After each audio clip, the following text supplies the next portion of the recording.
Ishiro Honda once said that the tragedy of monsters is the fact that they are born too tall, too strong, and too heavy. And at least in the context of the films, he was right. These attributes have led to Godzilla having many disagreements with the Japanese military. But at least in the context of pop culture, these attributes have led to the opposite for Godzilla. They've allowed him to prosper and produce 28 movies. But I want to analyze this and discover what it truly is about Godzilla that attracts people to him and why he's been so endearing. And the only way to truly do that successfully is to review every Godzilla movie ever made.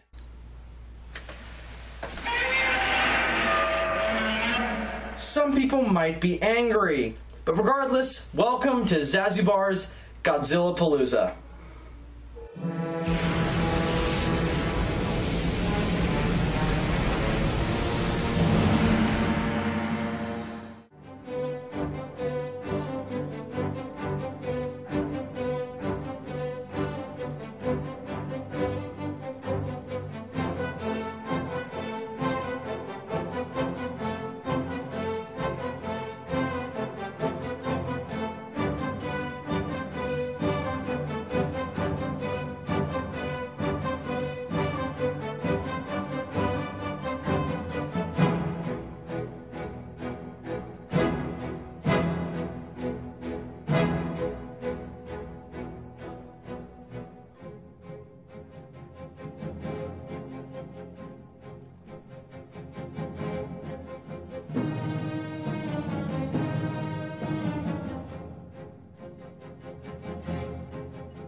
Greetings, Earth's cosmos. I am Zazubaar, and welcome back to Godzilla Palooza. It's day 20. Yes, I've been doing this for 20 days now, and today we're going to be taking a look at yet another high-say reworking of a classic Godzilla film and Godzilla character with 1992's Godzilla and Mothra: The Battle for Earth, released in Japan simply as Godzilla vs. Mothra 1992. Before we get into the film, I guess I'll give this little amusing fun fact. TriStar actually released the film on DVD in 1998 as part of a double pack with Godzilla vs. King Ghidorah, and did so in connection with the 1998 American film, or at least that's what I suppose, since actually on the DVD for 98 they have two trailers for King Ghidorah and for Battle for Earth, so I suppose they did that with conjunction with that film. And they changed the title not because the Japanese title they didn't like or anything. It was simply because they thought people were going to be confused, because they actually released Godzilla, the original Mothra vs. Godzilla, under the title of Godzilla vs. Mothra, which is incorrect, because the original film was called Mothra vs. Godzilla. So when they got their hands on this film, they said, "Ooh, we can't call it that because we already called it that." So instead they released it as Godzilla and Mothra: The Battle for Earth, which I actually prefer over the original Japanese version because it makes this film more distinct in my mind, and the title does definitely suit the story, so I'm not going to begrudge them for that, because it is definitely a clear distinction. And despite that, though, this film is basically a remake of the original Mothra vs. Godzilla, but also combines elements of the original Mothra, by mixing those two together into an interesting, if not somewhat hackneyed combination. Excuse me. But before we get into the review itself, I should have mentioned this earlier, but I apologize for my review of Godzilla vs. King Ghidorah being late. I know I posted it today. The problem was I didn't have internet access for 24 hours, so I was unable to post anything. I know I did respond to some people's comments, and people might be a little bit like, "Hey, you responded to my comment, you couldn't upload a video." I had very, very brief internet access, and I decided to use it to respond to some of your comments, and I didn't have the time to sit there and upload a video. So Godzilla vs. King Ghidorah review was posted today. I apologize for that, but it was unavoidable, and I had to post it at the same time as this review, so I apologize for that, but hopefully you guys will forgive me.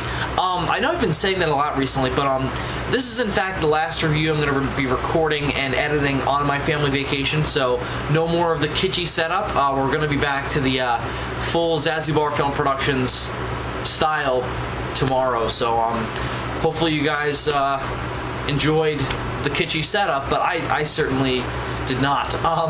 It may be interesting for you guys to hear me do this on a kitschy setup, but it's not fun to do, so but I did it, so I'm slightly proud of myself. Now, instead of indulging in my awesomeness, how about instead we get on to reviewing the film? Godzilla and Mothra: The Battle for Earth is kind of an infamous movie for me personally. It's one that's not really fussed over amongst the Godzilla community. I mean, I've never really heard anyone be passionate about it to a point where they either really love it or really hate it. And I'm especially that way. Only because, and this is why it's infamous in my mind, because this is the last Godzilla film I ever saw new. I mean, I even saw Gojira before I saw this. Like, you know, the original Japanese cut of Gojira before I saw this. And I didn't even know it existed, Battle for Earth, until right before I watched it. I'll tell the story briefly. You guys can skip this part if you want. Skip ahead a few minutes and I'll start doing the review, but I'll tell this story briefly. It was 6th grade, and I was advancing on to middle school. My school system was where 6th grade was considered part of elementary school. So it was basically kind of like a mini graduation sort of thing. So it was called the moving up ceremony. Not that you guys care. So I got a few presents for that because it was kind of a graduation. So for that graduation, I asked for 2 things. One, I wanted to spend an entire day at the beach. I got that. The second thing was I wanted to get a Godzilla movie that I hadn't seen in years on DVD. And that film was Godzilla vs. King Ghidorah. I hadn't seen that film in years. It had been like at least maybe 7 or 8 years since I'd seen it on VHS. And I wanted to get it on DVD because I knew they had it on DVD. But because my parents didn't know what to buy, I had to do some research and do some digging into what exactly I needed to get the film. And I did find out that there was a DVD release of it, but it was a double feature, and it came with another film. And to my surprise, my 6th grade, I thought I'd seen every Godzilla movie ever made surprise, there was another Godzilla movie in there that I had never seen or ever heard of. And I was like, there's a remake of Godzilla vs. Mothra, and it's in a double pack with this film? I gotta buy it now. So, I got the film, I got the DVD, and I watched Godzilla vs. King Ghidorah first just for nostalgia, and I was just like, oh my god, this movie is so awesome. You're basically gushing over it while watching it again. And then I turned the disc over, and I popped in Godzilla and Mothra: Battle for Earth. And now we're gonna get into the review.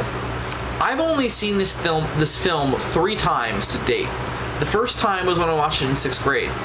And I think it was because it was the last Godzilla movie I ever saw, and I was so used to the character and the way the character was filmed and perceived at that point, that I was a harsh critic of Godzilla films.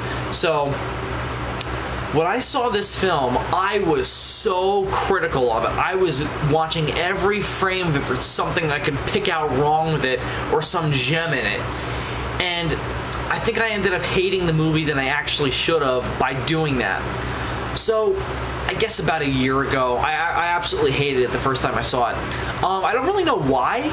It might have been the fact, and this is one of my biggest criticisms of the film even today, is the fact that it's not really a Godzilla movie. He's in the title, but he's only in fact, about 2 scenes. And both of them are, I mean, one of them's about 15 minutes long, but the other one's only about 7 or 8 minutes.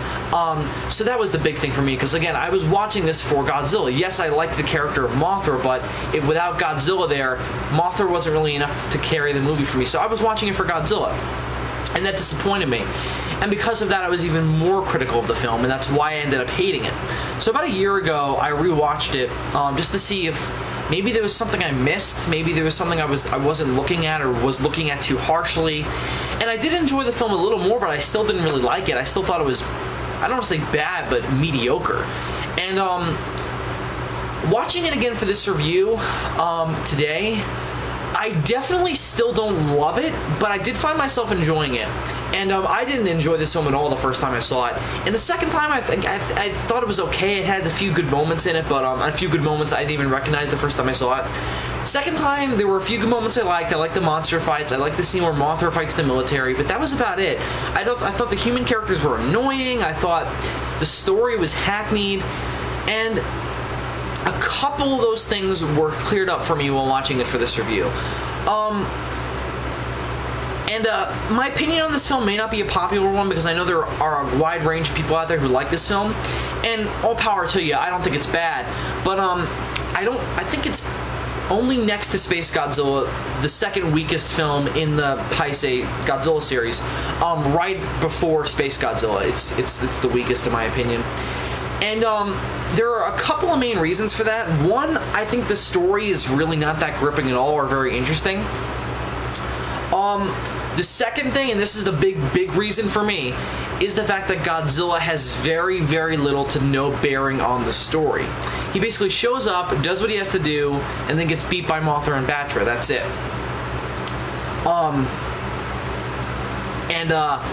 There's no other bearing he has on the story. He really doesn't do anything independently that has any bearing on the story. And I have a problem with that because his name is in the title. And in fact, he's top billed. And in both in Japanese title and in this title, he is above Mothra. So this is Godzilla's movie. The other thing is that Mothra is being... This is the other reason why this is a problem. Because Mothra is being worked into Godzilla's universe here. This is the first time Mothra has ever appeared. This is the first time Batra has ever appeared. So when you're working them into Godzilla's universe, he still needs to be... He still needs to be the driving force, and he's not. Mothra is. My final criticism is that... or my final big problem with the film, before we get into detail, is the fact that I still think the human characters are pretty annoying. There's only two that I found really interesting. The rest are just annoying as all hell. And not very likable. Well, they're likable, I guess, but they're a little bit too... they're a little too annoying for me. But I'll get into the ones I like when we get there. But just to start us off somewhere, I suppose we'll start with the plot as usual. But the one thing I want to say, though, before we get into the plot, is that I think this is a great Mothra movie. I don't think this is a good Godzilla movie for the reasons I outlined, that Godzilla does not have much bearing on the story, and Mothra has a lot of bearing on the story. This is really Mothra's movie. And Godzilla's just kind of in it. Because of that, I find myself somewhat disappointed watching it, but this is in fact a really good Mothra movie. And I think if you're a fan of the character of Mothra and you really like her, I think you're really gonna like this movie. So with all that said, let's get into the plot of Godzilla vs. Mothra 1992, or Godzilla and Mothra: The Battle for Earth. I'm gonna call it Battle for Earth because I'm lazy and I'm American, so bam. Actually, Godzilla vs. Mothra 1992 is a easier thing to say, but whatever. I'm used to the other one, so we're gonna go with that one. So let's get into the film. The plot is, again, basically a remake of the original Mothra mixed in with elements of Mothra vs. Godzilla. Basically, it goes a little something like this. So, a meteorite has crash landed on Earth that has done three things. One, it's woken up Godzilla. Two, it has unearthed the egg of Mothra and reawoken her. The third thing it's done is, well, four things. The third thing it's done is it's created a massive environmental problems. Typhoons, tsunamis, tidal waves, earthquakes, all this stuff, all because of this meteorite crashing. The fourth thing and final thing it's done is it has awakened a third monster called Batra, otherwise known as the Black Mothra. And somehow, I'm not quite sure how, I have a problem with this plot point, basically a grave robber, Indiana Jones-esque person, though he's not as, Indiana Jones is an archaeologist, this guy's more of a thief, has been called in by the government to, out of jail, to go find Mothra's egg on the island of Infinite Island and investigate it. I have a problem with this plot point, and I'll talk about it now only because I don't want to forget it. I have a problem with this plot point because what does this have to do with the meteorite? How do they find out what this egg is and why is it? They don't explain it. And they don't even, wait a minute, hang on. Here's what happens. So, this guy is, I forget his name, I apologize, is sitting in jail because he's just attempted to rob a old Japanese ceremonial site. And his ex-wife and a bunch of government agents come in to try and convince him to help them go to this island and find something. They don't say what it is. And all right, I supposed when I was watching it that, oh, okay, so they see the egg on a satellite photo and they want him to go retrieve it for them. With what we're given, that's not really kind of the case, because they get to the island and we have no idea what they're looking for. They don't say. We just know that they're there. And when they find the egg, they're totally surprised. They have no idea what they're looking at. And when I saw that, I was like, oh, so what'd they see on the satellite image? It was just weird and a clunky plot point and not explained. Anyway, so they get to Infinite Island, they find the egg, and they also meet the twin fairies in this continuity known as the Cosmos of Earth. Now, these cosmos represent the balance of the Earth and the Earth's equilibrium. And Mothra is a monster that was born to defend that, and the cosmos, like in other incarnations, just like the twin fairies from the original, control Mothra and speak to her. We don't get a gender for Mothra in this film, but I assume it's a her just because it's Mothra. They want to bring the egg back to civilization because one of a representative of a corporation, I forget what the corporation's called. I really should have written down these names. I'm an idiot.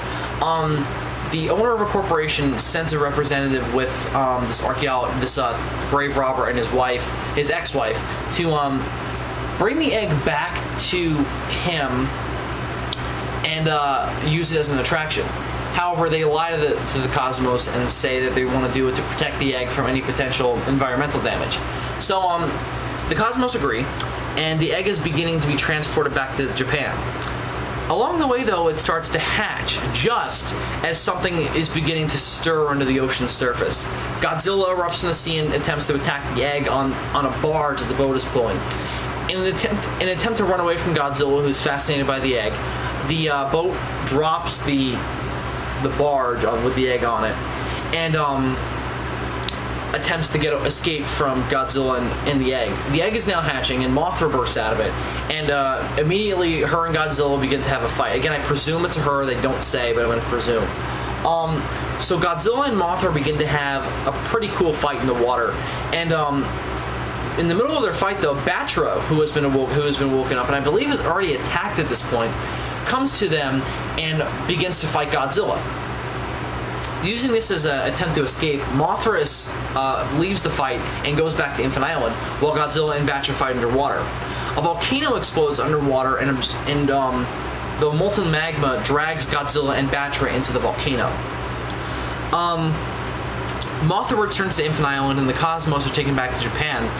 And the Cosmos are taken captive by the representative of this corporation, and the corporation wants to use them as advertising. A little similar to the original Mothra vs. Godzilla, and but also similar to the original Mothra. It's kind of a mix between the two. The thief, his ex-wife, and their daughter attempt to retrieve the Cosmos. However, the thief has other things in mind and attempts to sell the Cosmos to an opposing corporation for money. Because I like this plot point a lot. He wants to get $1 million to pay for all the alimony that he owes his ex-wife. I really like that.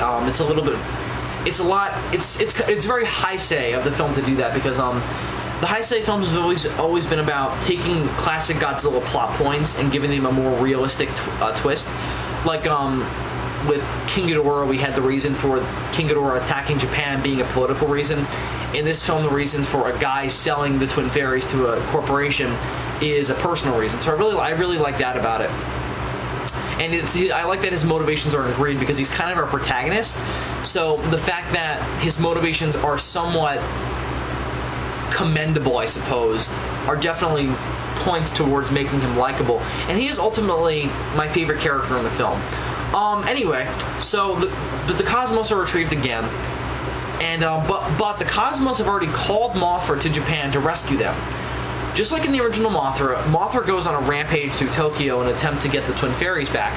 However, once she gets to the Twin Fairies say, "Nah, we're cool. Go back to Infinite Island." That plot point drives me crazy, but I'll get to it in a minute. Mothra stops dead in the middle of the city after being attacked by the military and cocoons herself in a cocoon and awakens as a fully formed Mothra. In the meantime, though, Godzilla and Batra both reappear, both alive from their encounters with the lava. Godzilla coming up through Mount Fuji and Batra coming out of the Pacific Ocean, and all head towards Yokohama. There's a three-way fight between Mothra, Batra, and Godzilla. Mothra and Batra decide to both put aside their differences, Mothra being the defender of humanity and Batra being the punisher, and decide to come together to defeat Godzilla, who represents the mistakes of humanity. I really like that. There's quite a good brawl between the three monsters, and but eventually Godzilla, Batra and Mothra do succeed in knocking Godzilla down and carry him off into the sea. However, Godzilla keeps biting at Batra, kind of like he did with King Ghidorah in the previous film, until Batra falls into the sea with Godzilla, Mothra letting them both go.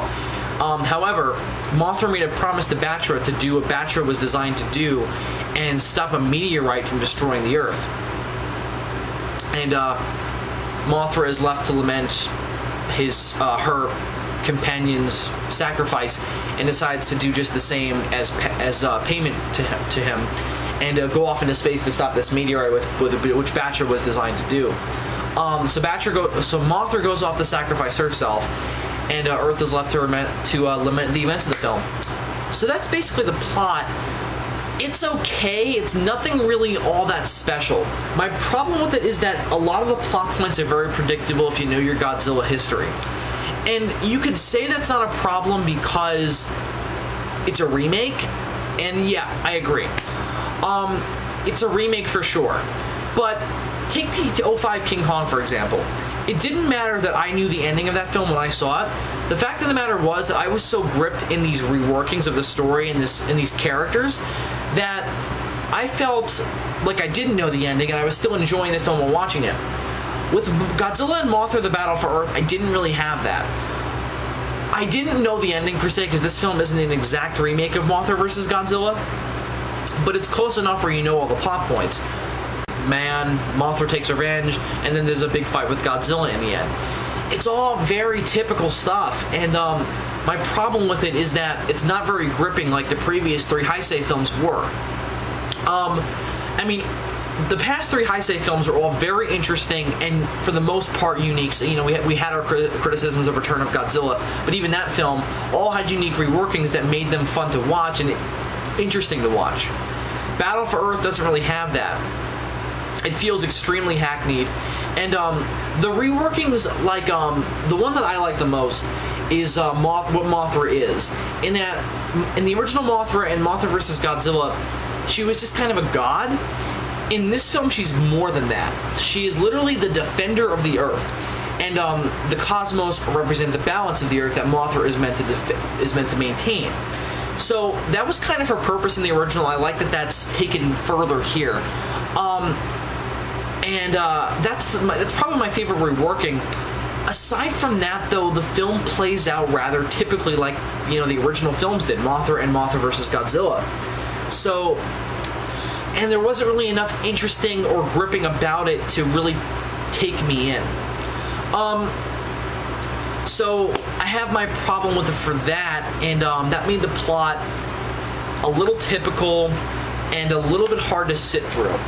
In that, even worse so than Godzilla vs. King Ghidorah, you really feel this film's runtime. And in this film, it is definitely a problem. Like with Godzilla vs. King Ghidorah, you were immersed enough in the story where it wasn't so much a problem, it was just more of an observation, and became a little bit of a problem if you're, you know, it kind of took me out of the movie just a tad. But in this film, it's definitely a problem. About halfway through the film, you're like, okay, when's it gonna end? When's it gonna end? Come on, come on, come on. You know, you want it to move. And I'm not saying that the film is poorly paced. Well, I kind of am saying that, but it drags. And I feel like the film has missing potential with that. And overall, the plot is just not really interesting enough to keep you engaged, and the reworkings are too small, except for the reworking of Mothra, which I find quite brilliant. They're too small and too few and far between to truly keep you engaged in the story, like Biollante, like King Ghidorah, and even perhaps to a lesser extent, Return of Godzilla. So that's really my 2 cents on the plot. I think it's very hackneyed. It is definitely enjoyable, but it's a little bit too typical, and similar to the past films, that you don't find yourself very engaged, and overall it is a little bit poorly paced, and you get a little antsy watching it. Especially the last 50 minutes. When I found out how much longer the film was had to go at the 48-minute mark, I wanted to kill myself. I was just I wasn't bored, but I was getting really, really antsy with the film. Like, I wanted to get somewhere that I thought was interesting. It got there very late when Godzilla finally showed up.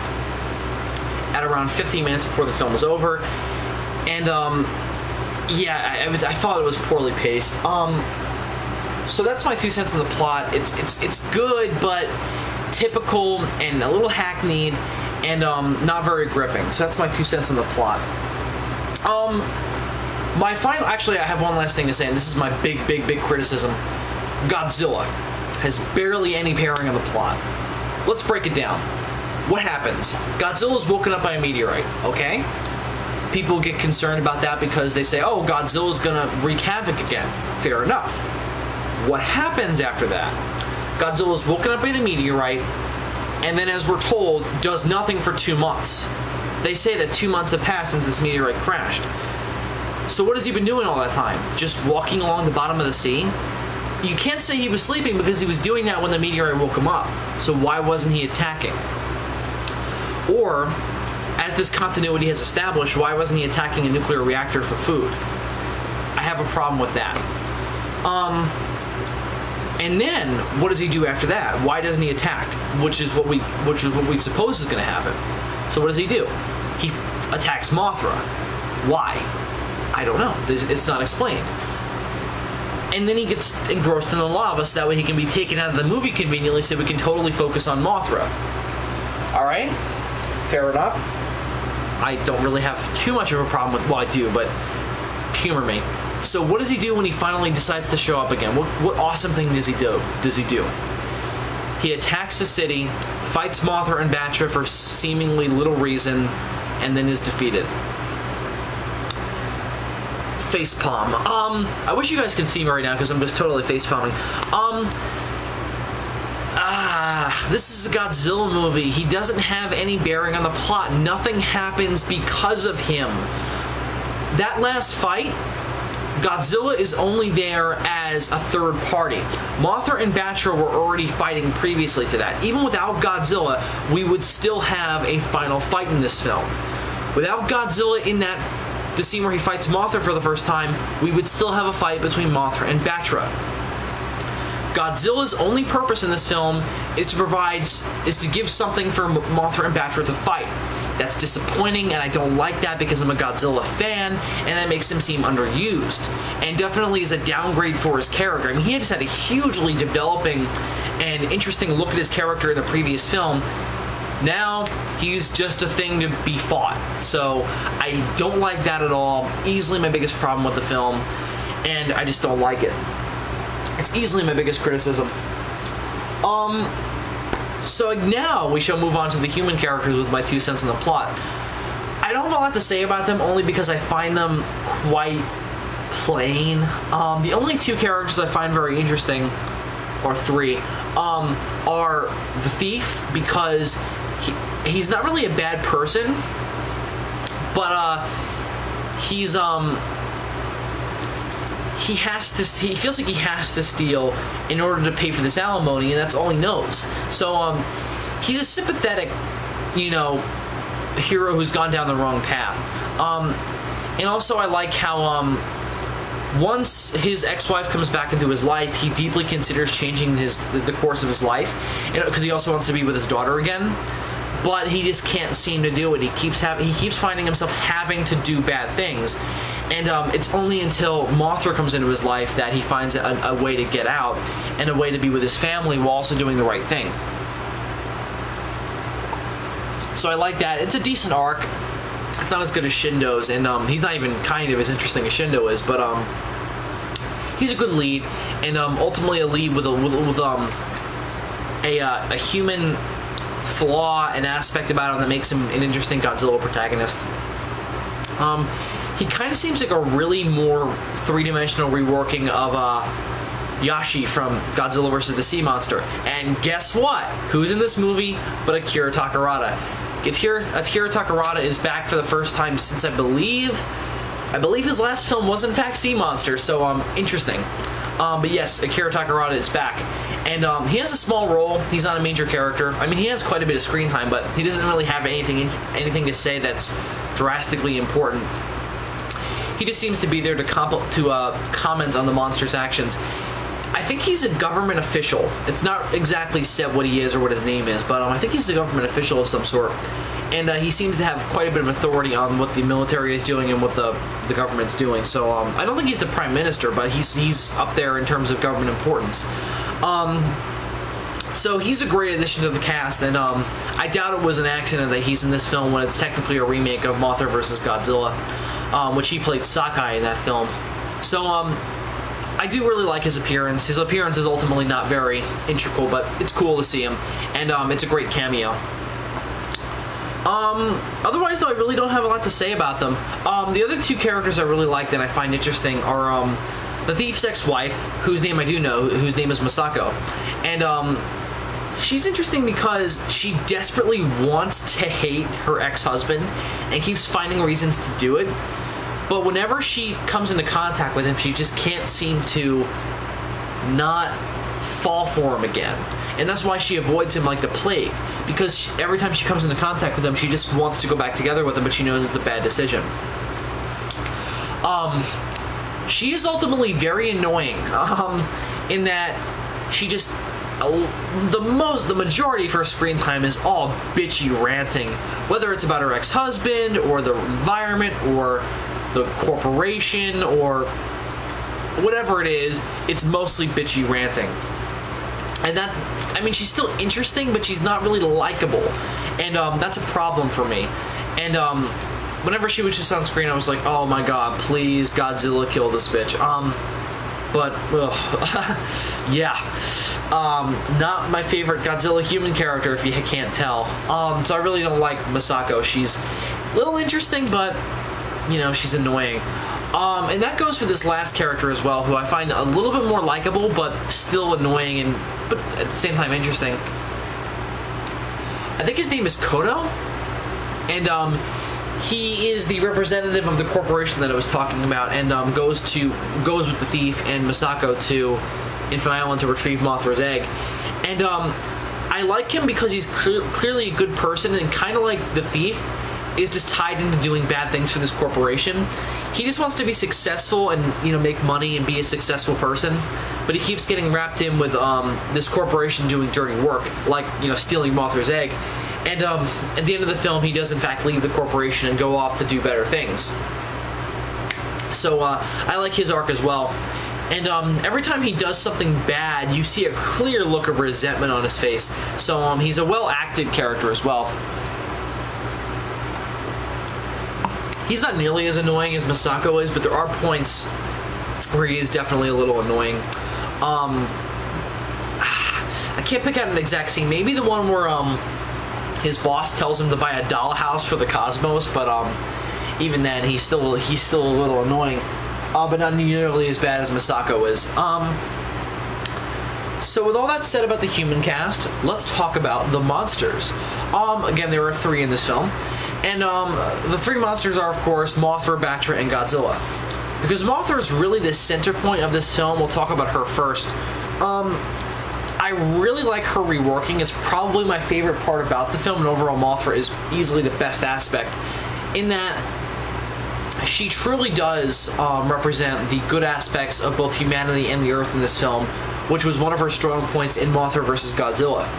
And she's just very interesting in this film, and it's a good reworking, and I just really like her. I really don't have a lot to say about her, except I also really like how her characterization is quite similar to the original Mothra, in that she's only attacking because she wants to get the cosmos back, and she's not doing it just out of some kind of malice or destructive revenge or anything. She just wants to do it because I gotta get these cosmos back.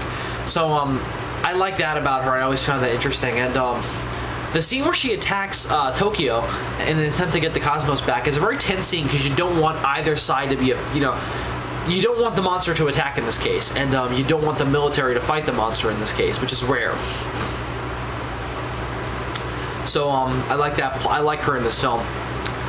She's it's an interesting reworking, and I think it's quite brilliant with what she originally was.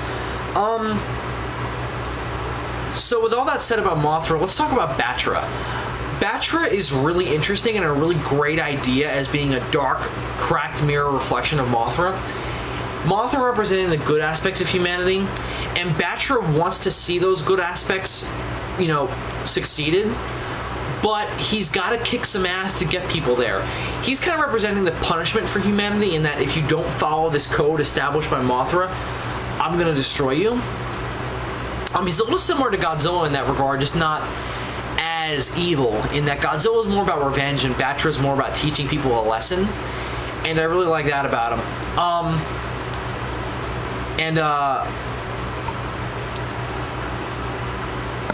My only problem with Batra is that he's kind of poorly executed, in that he has a lot of his screen time taken away by Mothra, and the fact of the matter is that this movie really should have just featured Mothra and Batra, and they have to take Batra out of the plot for a while with Godzilla due to that volcano, and it's really disappointing because Batra doesn't get enough development in the second act and has to wait till the third act to get developed more.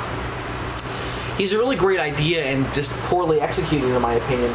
I want to talk about his character development because he actually has kind of a decent arc in this film of starting out as this cold destroyer of humanity and believing that the only way to teach humans to be better is to punish them, though Mothra disagrees with that.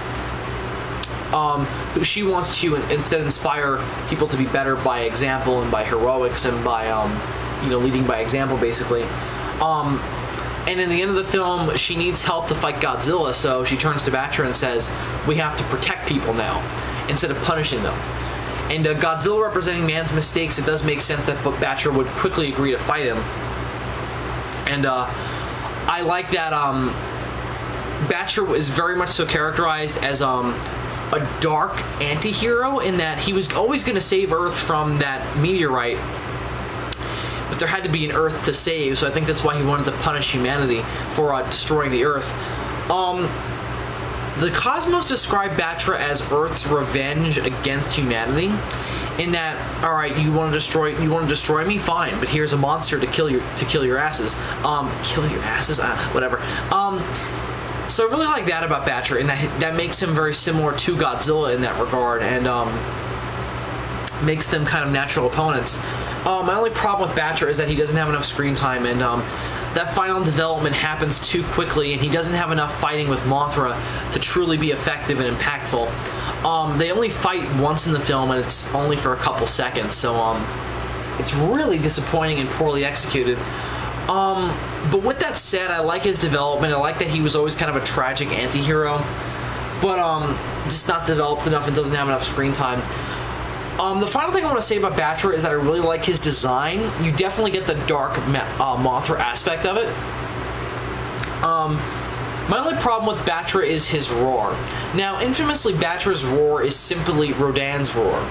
Kind of, sort of reworked, but otherwise basically the same. And the problem with that is that it doesn't make Batra very distinct. I think Batra deserves his own roar, and that he's cool enough and a good idea enough where he deserves it, and just giving him Rodan's roar is kind of lazy, and you know, it makes him indistinct. This is ultimately going to lead into one of my other big problems with the film, which I'll address now before we get into Godzilla. The sound mixing and the sound effects are terrible. I don't know if this is just the TriStar release of the film, because I haven't seen the original Japanese edit of this film. The only thing I found out was different was just basically the intro and ending credits and just the dubbing. So from what I've read, it's basically the same movie otherwise. So I presume that it's the same problem in the Japanese cut as well. Is that the sound mixing is awful. There are some shots where the monsters are clearly doing something, making a roar or having an attack, that don't have any sound effects. Like Godzilla will open his mouth and nothing will come out, neither flame nor roar. And one shot that stuck out to me, because there are some sound effects in it, is when Mothra is attacking Godzilla with this weird lightning field, and you hear some of the lightning bolts, but you don't. Some of them are just silent, and it's a little awkward. And also, I really don't like the sound effect we hear when Godzilla's atomic breath is fired. It's always been the same basically throughout the entire franchise, and now it's this weird cliched ray sound effect. Like, I can't really describe it. It was always a deeper sound, but now it's a lot more high-pitched and ray-like. So I really don't like that. So that's another one of my biggest problems with the film, is the sound mixing is awful, and is also one of the things that detracts me from it, because I love Godzilla's classic atomic breath sound effect, but in this film it's just a cliched ray sound, and it's just really clunky. It's also inconsistent, because sometimes they'll use a different sound effect, and it also doesn't sound like the original. And it's a good thing it gets fixed in the next few films, but in this one it's inconsistent and cliched and just plain bad. So the sound mixing is awful. There's also a point where that really made me cringe, where Mothra's roar suddenly faded into the roar of Anguirus, and I didn't know why, and it was really jarring for me. And just really strange sound mixing and quite bad. So while the sound mixing, it's bad, the sound effects are inconsistent and I don't really like them, it does, again, dampen the film, but it doesn't really ruin it. It just makes it slightly difficult to watch, especially if you know Godzilla. So I don't like, the sound effects are terrible, but I don't know if that's just the cut I'm watching or if it's everything, but I'd be really surprised if it wasn't everything. So if you guys have seen the Japanese edit of the film, like the one that's actually on the Godzilla DVD collection, you know, that the same way you can get Return of Godzilla and all the Japanese cuts of the Godzilla films, let me know. But from what I saw, I think it's the same, and it's awful. So the sound mixing is terrible. That'll bring us into Godzilla himself. My biggest problem with the film is that he's barely in it. So he's only in technically 3 scenes, and one of them's not really a scene as much as a shot. We see him wake up, we see him fight Mothra, and then we see him in the final scene. That's it. And it's really disappointing. It leads to him having no bearing on the story. It's just disappointing, and he's easily the film's weakest link. He feels very thrown into the story, just like, we need something for Mothra and Batra to fight, so here's Godzilla. This doesn't work at all. And that he just feels very shoehorned in. I don't like that. He's the title character. He needs to have at least some bearing on the plot. He just seems to show up when you need something for Mothra and Batra to fight, so I don't like that at all. He is badass when he shows up, and when he does show up, you're like, yeah, Godzilla. But still, despite being badass, he is definitely disappointing. So Godzilla's disappointing in this film. That'll bring us into the theme and allegory. There's definitely something going on here. I don't know how deeply I want to go into it, only because I think it's poorly put together. If you watch this movie, the first thing that's going to jump out to you is the fact that there's a very pro-environmental theme to this film, in that Mothra is representing the balance of humanity, of Earth and the environment. The film is all about this meteorite's impact on the environment and about how man is ruining the Earth. Fair enough, and the film does ultimately have a very pro-environment message. 2 things. One, it's shoved down your throat. I mean, for the first, 25 minutes of the movie, they do not stop talking about how shitty humans are and about how we're destroying the Earth. My problem with that is that, despite it being shoved down your throat and that being a major problem, I mean, that's one of the big criticisms I had of Godzilla vs. Hedorah, and it's the same thing here. The second problem with it is that we don't see the impacts of it. At least with Godzilla vs. Hedorah, we saw the impacts of pollution. With Battle for Earth, you don't even see the impacts of the humans ruining the environment. We see some deforestation, but it has no bad impacts that we see. I mean, the whole movie is basically demonizing humans as being these destroyers of the environment, but we don't see that. Everything environmentally destroyed we see is a result of the meteorite. The meteorite has nothing to do with humans. Everything that the environment goes wrong with is an after effect of the meteorite. there is this completely bogus line where Akira Takarada's character says, Earth is the bomb, the meteorite was the detonator. Awesome line, doesn't make any fucking sense. What about the Earth made it a bomb? What about the meteorite made it a detonator? I mean, there's nothing that humans have done, at least that's explained, that results in the meteorite causing these things. The Earth just seems to... This just seems to be natural effects of a meteorite hitting the Earth. Tidal waves, earthquakes, you know, all this stuff. So, I really, really don't like that, and it just leads to the allegory not being very powerful and not being very impactful. So, really do not like that. It's poorly put together and leads to, you know, poor theme and allegory. So, this film's got themes and allegory, but it's just poorly put together. So aside from that, though, you know, it's just not good themes and allegory. So, it's there, that doesn't make it good, and it's just poorly put together. So that'll bring us into the effects of the film.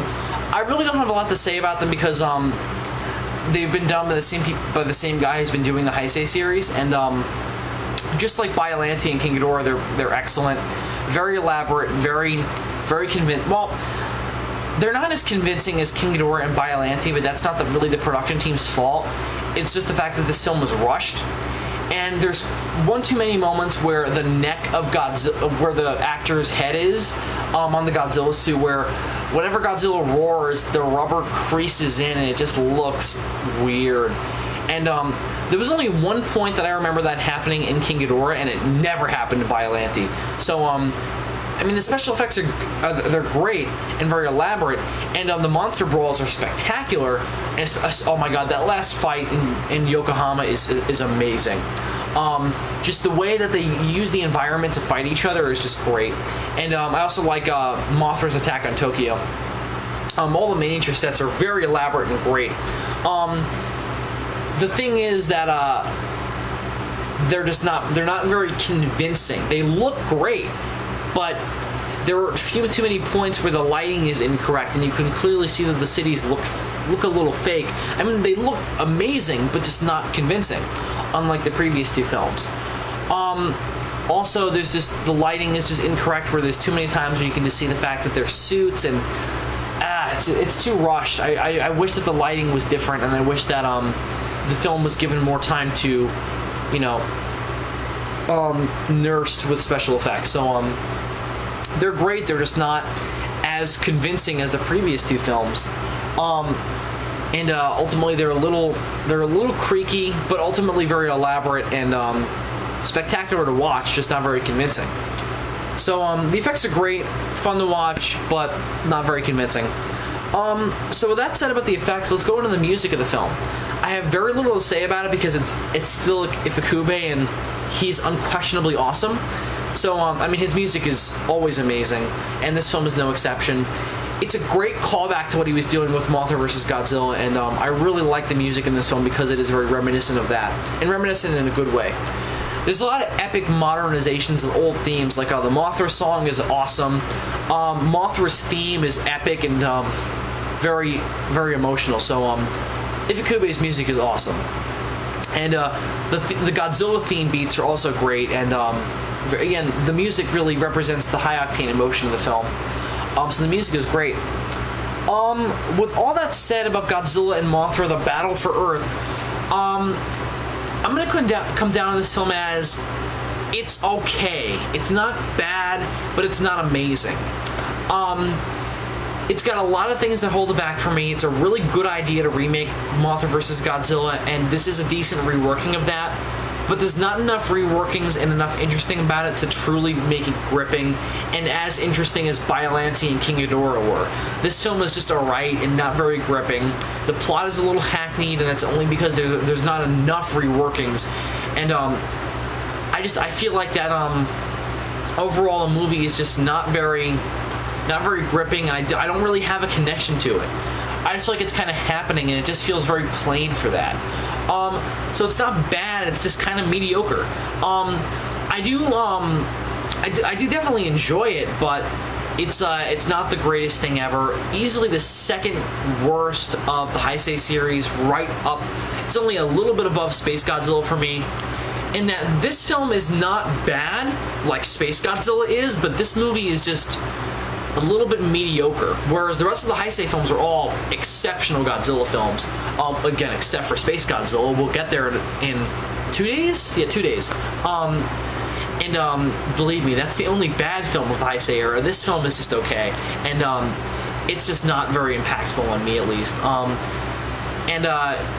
Again, it's not bad. It's just not amazing and not very impactful. And it might just be because it was my last film, but overall, I just have very little connection to this film. Godzilla's barely involved in it, and the plot is a little clunky and the allegory misses. But again, it's still entertaining, and I do find the human characters, albeit annoying, but interesting and somewhat likable. So that'll lead me into the film's rating. I'm gonna give Godzilla and Mothra: The Battle for Earth a 3 out of 5. That may sound low, but there's not really a lot here that you can't get in other Godzilla films, and it's only slightly above being right in between of 0 and 5, only because I find it on a level very, very entertaining. The special effects are well done, and overall, I do find the reworkings interesting enough where I can't give it just a plain old, just a in-between kind of score. I can give it a slightly better than that, and then I like Mothra's reworkings. But the film's sound effects are bad. Godzilla's lack of bearing on the story is bad. And overall, Batch was a little bit of a miss, but aside from that, it is a good movie, just not amazing, and not nearly as good as the other Heisei films, again, except for Space Godzilla. It's definitely better than that, but we'll get there in 2 days. So I'm going to give, the film a 3 out of 5. I say if you like the character of Mothra, I say give it a watch, because it's because of this film. That's the reason why we have the Rebirth of Mothra trilogy, which I haven't seen all of. I've only seen the first film, and I find that film great, but I'm looking forward to seeing the second two. But this film is the reason why that film was made, because this was very successful in Japan, and is in fact, I think it's the second highest grossing Godzilla film of all time, right after King Kong vs. Godzilla, and that's why we had the Rebirth of Mothra trilogy, and that's also why. So I do recommend this film if you're a fan of Mothra. But because of the success of this film, that's why we got another technical remake of a classic Godzilla film in 1993, when another of Godzilla's classic enemies was giving a great reworking in one of my favorite films of the Heisei era. Tomorrow, when we get into 1993's Godzilla vs. Mechagodzilla 2. I'll see you guys tomorrow for that review. Sayonara.